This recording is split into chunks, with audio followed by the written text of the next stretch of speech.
A'udzubillahi minasyaitonirrajim. Bismillahirrahmanirrahim. Assalamualaikum warahmatullahi wabarakatuh. Waalaikumsalam warahmatullahi. Alhamdulillah. Alhamdulillahi rabbil alamin. Wahdahu wassalatu wassalamu ala asrofil anbiya'i wal mursalin wa ala alihi wa sahbihi ajmain. Rabbi shrahli sadri wa yassirli amri wahlul 'uqdatam min lisani yafqahu qawli. Alhamdulillah, segala puji bagi Allah Subhanahu wa taala. Pada kesempatan yang berbahagia ini kita masih bisa melaksanakan kajian rutin Muzakarah Hikmah Ramadan pengurus cabang Nahdlatul Ulama Kota Medan. Pemirsa sahabat TPNU Medan yang kami muliakan, yang kami hormati, para pemirsa dimanapun berada, khususnya warga Nahdien di Kota Medan. Alhamdulillah, pada kesempatan yang berbahagia ini kita kembali hadir di hadapan para pemirsa sahabat TPNU Medan dengan mendatangkan narasumber kiai muda kita, yaitu Kiai Idris Siregar. Assalamualaikum Pak Ustadz. Waalaikumsalam warahmatullahi wabarakatuh. Salawat serta salam marilah kita hadiahkan kepada baginda Rasulullah sallallahu alaihi wasallam. Mudah-mudahan syafaat daripada baginda Nabi besar Muhammad sallallahu alaihi wasallam yang selalu kita nantikan, al-yauma la yanfa'u malun wala banun illa man atallaha biqalbin salim. Pemirsa sahabat TPNU Medan dimanapun berada, yang kami banggakan, yang kami muliakan, alhamdulillah telah hadir di hadapan kita kiai muda kita. Mudah-mudahan pada kesempatan yang berbahagia ini menjelang berbuka puasa Ramadan, sama-sama nanti kita dengarkan apa yang disampaikan kiai kita. Ini ilmu-ilmu yang harus banyak kita dapatkan dari kiai-kiai kita ini. Ini masih mudah, masih fresh, dan juga yang pastinya ilmu-ilmunya sangat banyak. Jadi tanpa memperpanjang kalam, terlebih dahulu kita bacakan biodata narasumber kita pada sore yang berbahagia ini menjelang berbukanya bulan suci Ramadan. Yang pertama, nama Al-Hafiz Idris Siregar, Magister Agama. Tempat tanggal lahir Batu Nanggar 6 Mei 1992. Ini sangat mudah. Pendidikan terakhir S2 di Universitas Islam Negeri Sumatera Utara. Nomor HP, mana tahu para pemirsa ingin mengundang daripada narasumber kita ini, 0852 7175 6095. Saat ini bekerja di Universitas Islam Negeri Sumatera Utara Medan, yaitu jabatan sekarang adalah Mudir Ma'had atau Kepala Ma'had UIN Sumatera Utara Medan.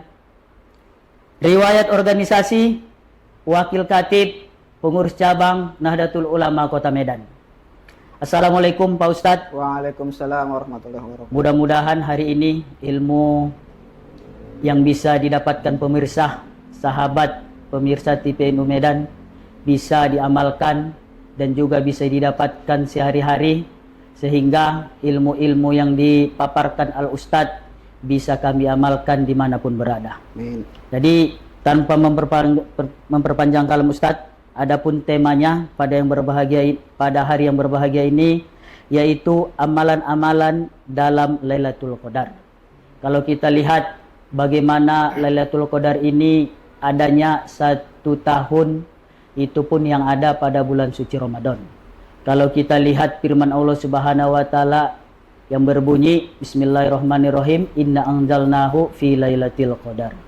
Mudah-mudahan kita sebagai warga Nahdien khususnya di Kota Medan bisa mendapatkan amalan-amalan apa yang Ustadz sampaikan nanti, bisa kami amalkan untuk mendapatkan yang namanya Lailatul Qadar. Jadi kepada Al-Ustadz kami persilahkan untuk memberikan tausiahnya atau hikmah Ramadannya pada sore yang berbahagia ini. Kepada Al-Ustadz kami persilahkan dengan segala hormat. Bismillahirrahmanirrahim. Assalamualaikum warahmatullahi wabarakatuh. Waalaikumsalam warahmatullahi wabarakatuh. Alhamdulillahi waqafa. Wassalatu wassalamu ala nabiyil mustafa wa ala alihi ahli sidiki wal wafa wa man tabi'a sunnatahu wa jama'atahu min yaumina hada ila yaumin nahdah bi ahsani tariqati jam'iyati nahdlatil ulama. Faqad qala Allah ta'ala fi kitabihil aziz. A'udzu billahi minasyaitonir rajim. Bismillahirrahmanirrahim. Inna anzalnahu fi lailatul qadar ila akhiril ayah. Amma ba'd, pemirsa sahabat TPNU Kota Medan, alhamdulillah dalam kesempatan hari ini kita masih bisa bertatap muka dalam rangka mudzakarah atau kajian sebelum berbuka puasa.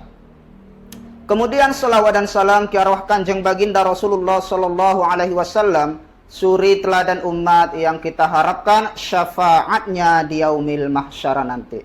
Oleh karena itu, salah satu sunnah Baginda Rasulullah sallallahu alaihi wasallam yaitu istiqamah bersolawat kepada beliau. Inna aulan nasi bi yaumal qiyamati aktsaruhum alayya salatan.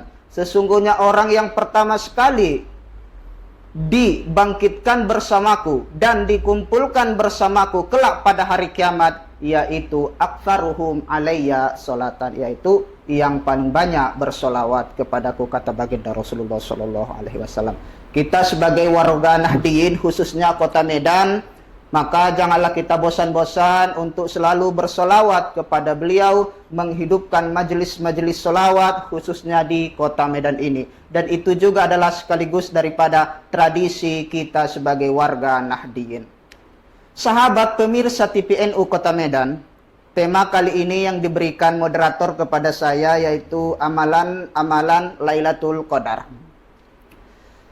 Jadi kalau kita melihat dalam Al-Quran, kata Lailatul Qadar ini disebutkan secara sharih, secara jelas dalam surah Al-Qadar.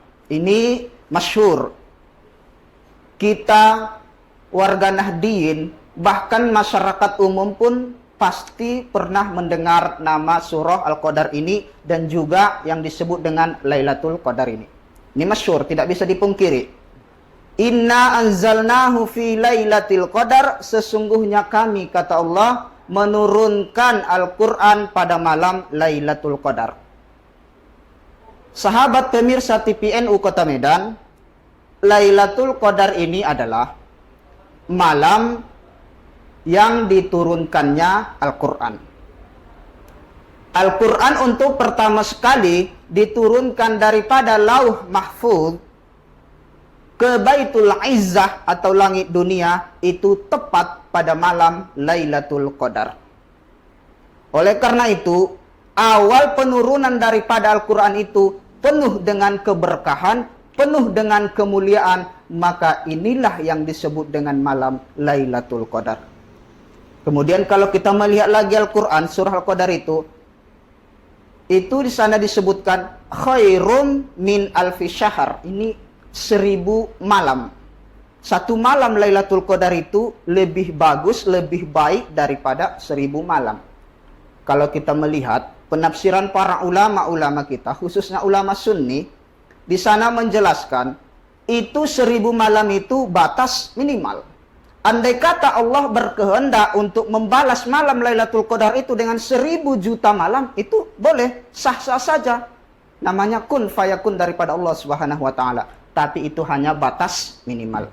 Sahabat pemirsa TPNU Kota Medan, untuk mendapatkan malam Lailatul Qadar ini, di mana pada malam Lailatul Qadar, penjelasan para ulama-ulama kita adalah apapun yang kita inginkan, yang kita hajatkan, yang ingin kita kehendaki, maka berdoalah pada malam Lailatul Qadar tersebut, insya Allah diijabah oleh Allah Subhanahu wa taala. Begitu mulianya malam Lailatul Qadar ini. Tapi perlu kita ingat, tidak semua orang bisa mendapatkan malam Lailatul Qadar ini. Sahabat pemirsa TPNU Kota Medan, malam Lailatul Qadar ini tentunya harus dihiasi, diisi dengan amalan-amalan yang dianjurkan dalam Al-Quran maupun sunnah baginda Rasulullah Sallallahu Alaihi Wasallam. Yang pertama, ini amalan-amalan yang hendak kita laksanakan pada malam Lailatul Qadar atau untuk menggapai Lailatul Qadar itu ada yang pertama namanya tilawatul Quran. Tilawah artinya membaca Al-Quran. Jadi umumnya selama Ramadan salah satu sunnah baginda Rasulullah Sallallahu Alaihi Wasallam adalah membaca Al-Quran atau tadarus Al-Quran. Kenapa demikian? Ini ada landasannya. Dalam Sahih Bukhari dijelaskan atau diriwayatkan bahwasanya malaikat Jibril alaihissalam wa kana Jibrilu yalqahu fi kulli lailatin min Ramadan, dan adalah malaikat Jibril itu menjumpai kanjeng baginda Rasulullah Sallallahu Alaihi Wasallam di setiap malam Ramadan. Fi kulli lailatin min Ramadan, di setiap malam daripada Ramadan. Fayudarisuhul Quran. Kemudian mereka bertadarus Al-Quran. Jibril mengajari kanjeng baginda Rasulullah Sallallahu Alaihi Wasallam. Rasulullah juga mengajari daripada malaikat Jibril alaihissalam, artinya tadarus, saling mengajari. Maka seyogianya di masyarakat ketika ada tadarus Al-Quran ba'da tarawih atau ba'da witir itu harus saling membetulkan bacaan. Tidak hanya membaca satu halaman, satu lembar atau satu ain. Tidak ada yang mengkoreksi, tidak ada yang memperbaiki bacaannya. Kalau demikian halnya, tahun ke tahun bacaan tetap begitu. Sedangkan sunnahnya itu fayudarisuhul Quran, harus saling bertadarus. Jibril mengajari kanjeng baginda mengajari Jibril, saling mengkoreksi. Dan inilah yang kita hendak laksanakan sebagai warga Nahdiyin di tengah-tengah masyarakat. Jangan malu kita, jangan enggan kita untuk memperbaiki bacaan saudara-saudara kita ketika habis daripada sholat tarawih atau ketika melaksanakan tadarus Al-Quran. Sahabat pemirsa TPNU Kota Medan, itu amalan yang pertama. Kemudian yang kedua, amalannya itu iktsaru istighfar. Memperbanyak membaca istighfar. Istighfar ini memohonkan ampun kepada Allah Subhanahu wa taala.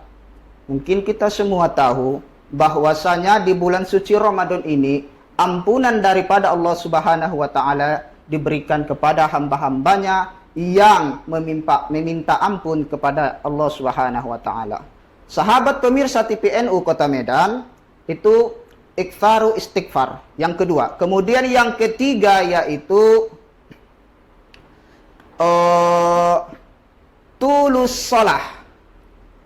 Tulus shalah artinya memperpanjang sholat. Kadang-kadang kita ketika melaksanakan sholat itu hanya berbicara syarat, rukun, syarat sah. Khusus di bulan Ramadan, sunnah baginda Rasulullah Sallallahu Alaihi Wasallam itu harus memperpanjang sholat. Artinya itu memperpanjang sholat, bersungguh-sungguh beribadah kepada Allah Subhanahu Wa Taala, khususnya sholat ketika sebelum Ramadan. Manakala sebelum Ramadan itu sholat kita ugal-ugalan, maka di bulan Ramadan hendaklah diperbaiki sholat sebagaimana yang dilaksanakan sebelum Ramadan itu. Artinya ada peningkatan, ada kualitas perbaikan selama di bulan Ramadan.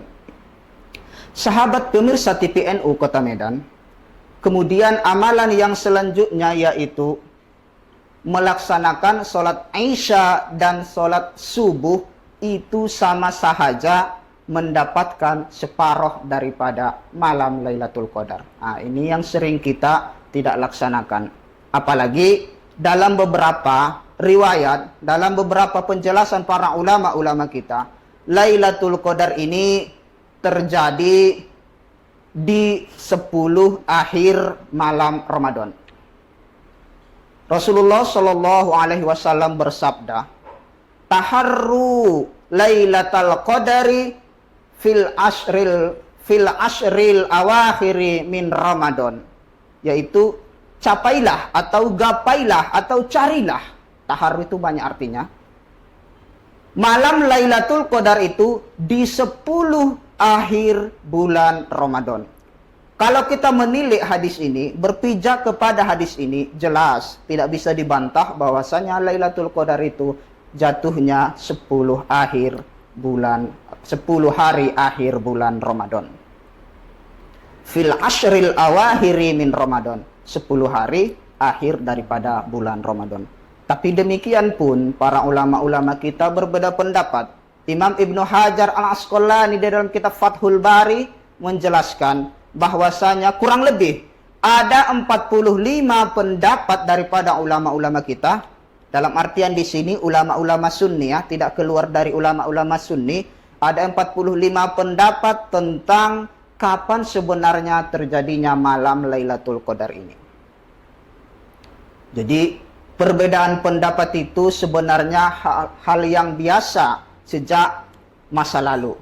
Tidak seperti sekarang, sedikit-sedikit berbeda, kemudian tidak akur, kemudian pecah belah. Ini yang tidak kita dapati di zaman sekarang ini. Sahabat pemirsa TPNU Kota Medan, Imam Ibnu Hajar Al-Asqalani dalam kitab Fathul Bari itu menjelaskan, dari yang 45 pendapat para ulama-ulama tersebut, ada 3 yang potensial terjadinya malam Lailatul Qadar. Jadi ada 3 disimpulkan dari yang 45 itu menurut Imam Ibnu Hajar Al-Asqalani. Yaitu yang pertama, malam 21 Ramadan. Ini ada landasannya sebagaimana hadis Rasulullah Shallallahu Alaihi Wasallam. Bismillahirrahmanirrahim. Taharru Lailatul Qadari fil witri wal ishrin min Ramadan. Gapailah malam Lailatul Qadar itu pada ke-21 dari bulan Ramadan. Ini jelas hadisnya, sahih. Di sini dijelaskan pada malam 21 Ramadan. Kemudian ada hadis yang lain yang sama-sama derajatnya sahih. Para sahabat bertanya kepada Kanjeng Baginda Rasulullah Shallallahu Alaihi Wasallam, ya Rasulullah, wahai Rasulullah, mata naltamisu hadhil lailah. Bagaimana kami bisa menggapai kemuliaan malam Lailatul Qadar? Kata para sahabat kepada Kanjeng Baginda Rasulullah Shallallahu Alaihi Wasallam. Kemudian Rasulullah Shallallahu Alaihi Wasallam bersabda, "Thalathu wa ishrina min masain wa lailatin," yaitu hari ke-23 sejak masa sore sampai malamnya. Artinya malam ke-23. Artinya hadisnya ini pun sama-sama sahih dengan yang 21 tadi. 21 hadisnya sahih, 23 hadisnya sahih. Kemudian yang ketiga yang potensial malam Lailatul Qadar itu yaitu pada malam 27.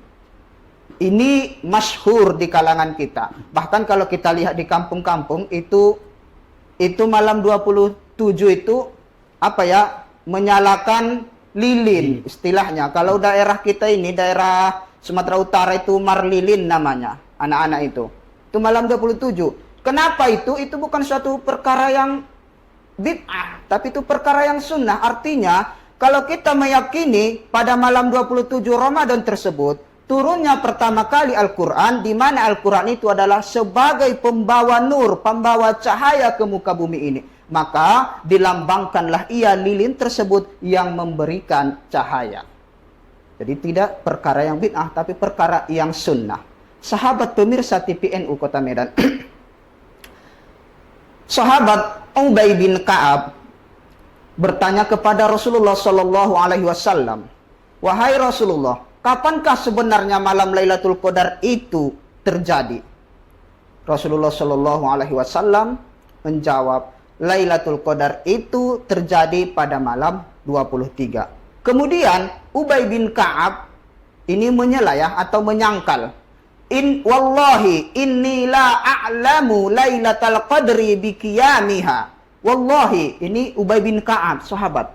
Wallahi demi Allah, inni la'a'lamu, sesungguhnya aku tidak mengetahui Lailatul Qadri, malam Lailatul Qadar biqiyamiha, terjadinya malam Lailatul Qadar tersebut, wahia, yaitu sab'in wa ishrina min Ramadan, tepatnya pada malam 27 Ramadan.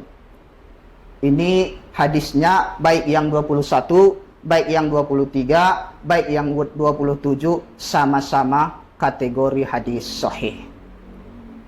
Kemudian Imam Ibnu Hajar Al-Asqalani dalam kitab Fathul Bari tersebut menjelaskan, ini menurut pendapat Ibnu Hajar Al-Asqalani. Tapi demikian pun pada hakikatnya Lailatul Qadar ini adalah perkara yang gaib. Artinya tidak bisa ditentukan secara eksplisit kapan terjadinya. Sahabat pemirsa TPNU Kota Medan, maka amalan salah satunya di 10 akhir bulan Ramadan tersebut, yang keempat yang tadi adalah melaksanakan sholat Isya dan sholat subuh.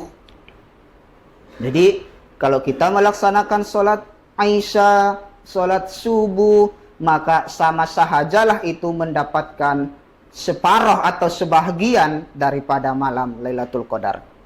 Ini landasannya, yaitu imam yang agung, imam yang mulia, guru besar daripada madhab Syafi'i, pendiri madhab Syafi'i, Muhammad bin Idris Asy-Syafi'i dalam kitab Lataiful Ma'arif menjelaskan, man syahidal isya'a was subha, siapa yang menghadiri atau melaksanakan sholat Isya dan sholat subuh. Jadi ini melaksanakan sholat Isya dan sholat subuh fi Lailatul Qadar, pada Lailatul Qadar, faqad akhadha minha bihaddihi.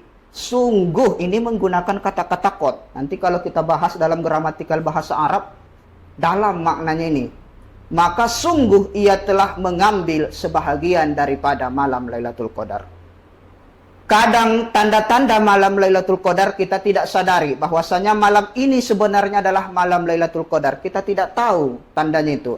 Tetapi kita melaksanakan sholat Isya dan sholat subuh pada malam itu, maka di situ kita telah mendapatkan Lailatul Qadar. Sahabat pemirsa TPNU Kota Medan, mungkin itu saja amalan-amalan yang berdasarkan sunnah Kanjeng Baginda Rasulullah Shallallahu Alaihi Wasallam yang dilaksanakan dalam Lailatul Qadar. Demikian saya kembalikan kepada Kiai moderator. Terima kasih kepada Kiai kita. Alhamdulillah telah banyak dipaparkan tentang amalan-amalan dalam Lailatul Qadar, sehingga banyak kita catat bagian-bagian daripada apa saja amalan-amalan pada Lailatul Qadar. Yang pertama yaitu membaca Al-Quran, memperbanyak istighfar, memperpanjang sholat. Alhamdulillah, sehingga apa yang belum kita ketahui, amalan-amalan dalam Lailatul Qadar, sekarang bisa kita ketahui. Jadi Pak Ustadz, Pak Kiai, sebelum menutup daripada acara kita ini, ada juga yang ingin Kiai sampaikan kepada kami. Ketika turunnya Lailatul Qadar, kira-kira doanya apa yang cocok? Apa yang dibaca? Kira-kira turunnya Lailatul Qadar gitu kan, sehingga tidak menyalahi apa doa yang kita baca. Ya, ketika malam Lailatul Qadar atau sudah tahu kita persis itu malam Lailatul Qadar, ada doa yang disunnahkan dibaca, ajaran daripada Kanjeng Nabi Rasulullah Shallallahu Alaihi Wasallam. Ada dua yang sunnah dibaca ketika malam Lailatul Qadar itu turun.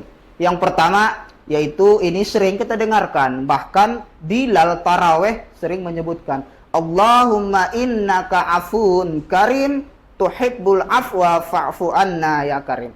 Ini sunnah dibaca. Ketika turun malam Lailatul Qadar, inilah doa yang dibaca. Kemudian yang kedua yaitu doa sapu jagat. Rabbana atina fid dunya hasanah wa fil akhirati hasanah wa qina adzabannar. Kalaulah doa ini sempat kita baca pada malam Lailatul Qadar, niscaya apapun yang kita inginkan di muka bumi ini, di dunia ini, akan bisa terpenuhi. Rabbana atina fid dunya hasanah itu artinya kekayaan, ketenangan, kebaikan hidup di dunia pasti akan diraih, wa fil akhirati hasanah, dan kebahagiaan di surga, menyelamatkan atau mensyafaatkan saudara-saudara kita masuk surga, itu adalah kesenangan-kesenangan akhirat. Maka doa yang paling potensial dibaca pada malam Lailatul Qadar yaitu doa sapu jagat tersebut. Terima kasih Pak Ustadz. Kemudian sebelum kita mengakhiri mujakarah ini, satu lagi Ustadz. Ini ada agak menjanggal mungkin dalam hati saya juga, mungkin pemirsa juga begitu. Kira-kira Ustadz, Pak Kiai, kenapa tidak Lailatul Qadar ini mulai dari malam Ramadan sampai akhir Ramadan gitu, tanda-tandanya? Kenapa tuh di akhir aja gitu? Mulai dari malam 20, 21 sampai 27 gitu. Ya. Malam Lailatul Qadar ini kalau kita tadi melihat teks ya jelas ya, itu yang pertama di 10 akhir Ramadan. Yang potensial itu 21, 23, kemudian jumhur berpendapat 27. Tapi apakah memungkinkan Lailatul Qadar itu turun, misalkan ini malam, misalkan malam ketiga, itu kan malam ganjil juga. Apakah memungkinkan malam Lailatul Qadar itu di sana didapatkan? Memungkinkan. Selama itu bulan Ramadan, memungkinkan Lailatul Qadar itu. Karena pada hakikatnya ini adalah bersifat gaib. Yang tadi itu adalah keterangan-keterangan yang memang terjadi sebelumnya. Jadi ada yang terjadi tanggal 21 adalah riwayatnya tanggal 21. Ada yang terjadi tanggal 23 adalah riwayatnya tanggal 23. Ada yang terjadi tanggal 27 adalah riwayatnya tanggal 27. Andai kata terjadi dia di malam ke-10, kalau memang terjadi misalkan tahun ini, memang itulah dia malam Lailatul Qadar. Jadi tidak menutup kemungkinan di setiap malam Ramadan tersebut bisa turun Lailatul Qadar tersebut. Terima kasih Pak Ustadz. Alhamdulillah sudah tercerahkan kepada kita semua. Jadi para pemirsa, sahabat TPNU Medan dimanapun berada, kalau adalah kata-katanya kurang memuaskan, jadi kita bisa sama-sama belajar di kantor pengurus cabang Nahdlatul Ulama Kota Medan. Terbuka 24 jam bagi para pemirsa, sahabat TPNU Medan dimanapun berada, khususnya Nahdien di Kota Medan. Bisa kita belajar bersama-sama di kantor pengurus cabang Nahdlatul Ulama Kota Medan. Jadi Pak Ustadz, kami minta closing statementnya. Kami persilakan dengan segala hormat. Lailatul Qadar ini malam yang mulia yang bisa didapatkan oleh siapapun itu.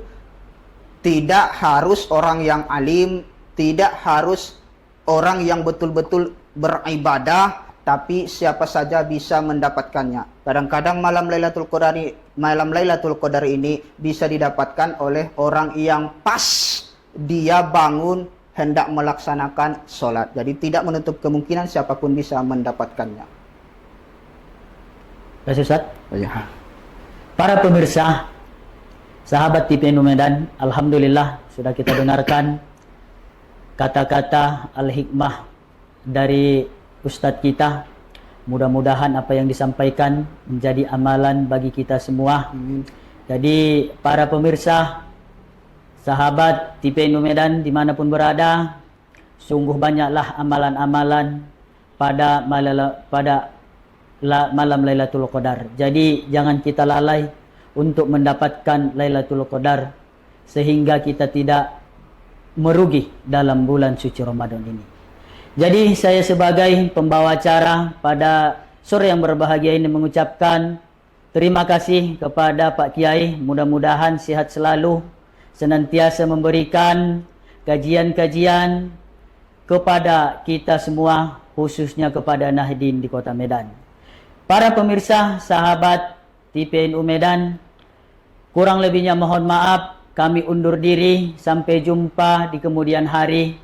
Mudah-mudahan ada waktu kita kembali untuk berjumpa. Kurang lebihnya mohon maaf. Allahumma muwaffiq ila aqwamit thoriq. Assalamualaikum warahmatullahi wabarakatuh. Waalaikumsalam warahmatullahi wabarakatuh.